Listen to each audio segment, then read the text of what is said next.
जी, अस्सलाम वालेकुम नाजरीन। उम्मीद आप सब लोग खैरियत से होंगे। अच्छा, आज मैं एक इम्पोर्टेंट टॉपिक के ऊपर बात करना चाह रहा हूँ कि हमारे जो बिहेवियर्स हैं खाने में, मैं न्यूट्रिशनल साइकोलॉजी के हवाले से ये कॉन्सेप्ट एक देना चाह रहा हूँ कि बहुत से लोग जो है ना वो शुगर को सिर्फ वही शुगर समझते हैं जिसे वो आप चीनी नहीं कहते कि लाइक चीनी है, शक्कर है, तो वो खा रहे हैं तो वो शुगर है।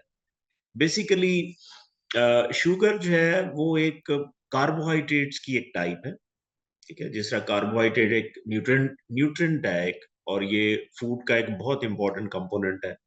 और यूनिवर्स में बहुत ज्यादा, अगर हम देखें तो सबसे ज्यादा इस प्लैनेट के ऊपर जो ह्यूमन के लिए चीजें अवेलेबल हैं खाने पीने में, उसमें कार्बोहाइड्रेट सबसे ज्यादा। और जाहिर है कार्बोहाइड्रेट फिर सस्ते भी हैं। जाहिर है ज्यादा चीज है तो सस्ती भी होती है। तो इसी वजह से शायद बहुत से लोग जो हैं, स्पेशली लोअर मिडिल क्लास है या मिडिल क्लास है, उनका ज्यादा फोकस जो है वो कार्बोहाइड्रेट्स की तरफ होता है। लाइक अगर हम देखें तो कार्बोहाइड्रेट्स ज्यादा कंपोनेंट कहाँ पे पाए जाते हैं, जिस तरह फर्ज करें राइस है, पोटैटोज हैं, बेकरी आइटम्स हैं, या हर वो चीज जो मैदे से बनती है, जो आटे से बन रही है, उसमें कार्बोहाइड्रेट्स बहुत ज्यादा। लेकिन साइकोलॉजिकली हमारे सिर्फ लोग शुगर सिर्फ उसी चीज को समझते हैं कि जो हम ऐसे मीठा नहीं डालते, कि चीनी है, गुड़ है, शक्कर है, तो हम उसको मीठा कह रहे होते हैं। अदरवाइज मीठा जो है वो बहुत सी चीजों में जो है वो कंपोनेंट पाया जाता है, जैसा मैंने आपको बताया। इसमें राइस है, पोटैटोज हैं, जितने भी पास्ताज हैं, बेकरी आइटम्स हैं, केक्स हैं, मिठाइयाँ हैं। ऑब्वियसली मिठाई में तो वैसे ही बहुत ज्यादा होता है। इवन कुछ फ्रूट्स ऐसे हैं जिनके अंदर शुगर का कंपोनेंट ज्यादा होता है, जैसा केला है। तो यूजुअली हम इस चीज को फोकस नहीं करते कि मैंने आज कितनी मीठी चीजें या कार्बोहाइड्रेट्स मैंने कितने खाए हैं। तो हम समटाइम यही समझ रहे होते हैं कि अच्छा आज मैंने चीनी नहीं खाई तो इसका मतलब मैं नान भी खा रहा हूँ, बेकरी आइटम भी खा रहा हूँ। बेसिकली आप चीनी ही खा रहे होते हैं। तो इसका इम्पोर्टेंट, अगर आपकी डाइट के अंदर शुगर कंपोनेंट बहुत ज्यादा जा रहा है, तो इससे एक इम्पोर्टेंट आपका जो ब्रेन के अंदर एक प्रोसेस है वो डिस्टर्ब होता है, जिसे मैं कहता हूँ न्यूरोप्लास्टिसिटी। अब न्यूरोप्लास्टिसिटी एक ऐसी खूबी है इंसान में, ब्रेन का एक ऐसा कैरेक्टरिस्टिक फीचर है जिसकी वजह से हम नई इंफॉर्मेशन को एंटरटेन करते हैं। यानी कि अगर आप नई इंफॉर्मेशन को समझ समझ लेते हैं, अंडरस्टैंड करते हैं, को मेमोराइज करते हैं, लर्न करते हैं, तो ये बेसिकली न्यूरोप्लास्टिसिटी की वजह से होता है। अब होता क्या है कि जब आप रूटीन में आपके बिहेवियर्स में ज्यादा शुगर्स का लेना है, जब आप ज्यादा शुगर इनटेक करते हैं, तो ये न्यूरोप्लास्टिसिटी का प्रोसेस डिस्टर्ब हो जाता है। अब इससे होता क्या है?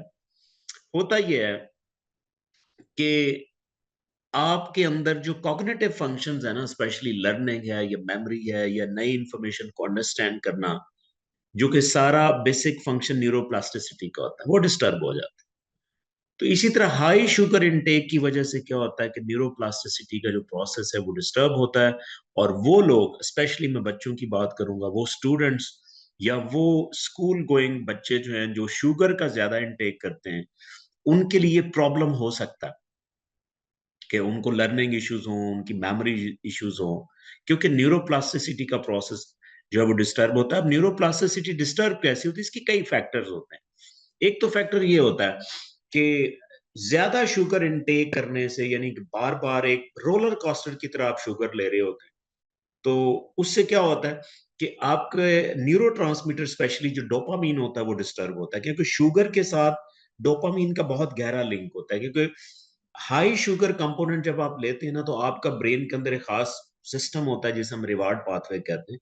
अब रिवार्ड पाथवे डिस्टर्ब होता है। जब रिवार्ड पाथवे डिस्टर्ब होता है, तो उससे क्या होता है कि डोपामिन रिलीज होती है। अब जितनी दफा आप शुगर लेंगे, डोपामिन कभी ऊपर जाएगी, फिर जाहिर है डाउन होगी, फिर आपको क्रेविंग भी होगी।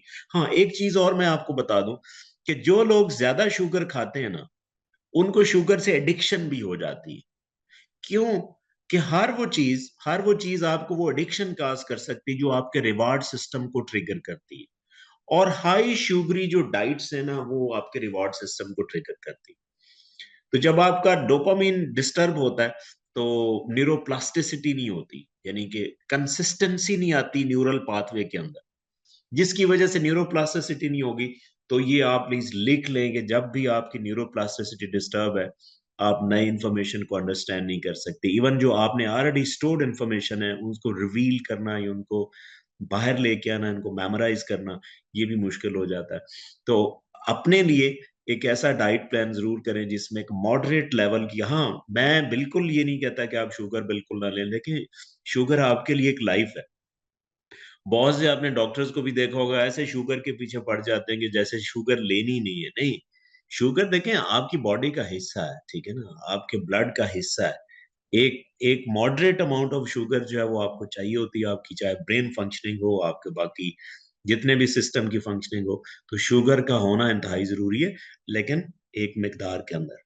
तो आई होप कि आप इंशाल्लाह जो है एक मॉडरेट लेवल ऑफ शुगर का इस्तेमाल करेंगे, और करेंगे तो आपकी न्यूरोप्लास्टिसिटी जो है वो बहुत बेहतर रहेगी। और न्यूरोप्लास्टिसिटी बहुत बेहतर है तो आपकी जो कॉग्निटिव हेल्थ है ना, ये बहुत अच्छी है। तो कॉग्निटिव हेल्थ जो है ना, क्या मतलब कॉग्निटिव हेल्थ में, कि अच्छी लर्निंग, अच्छा डिसीजन मेकिंग, ठीक, अच्छी थिंकिंग, ये ये कॉग्निटिव हेल्थ का हिस्सा है।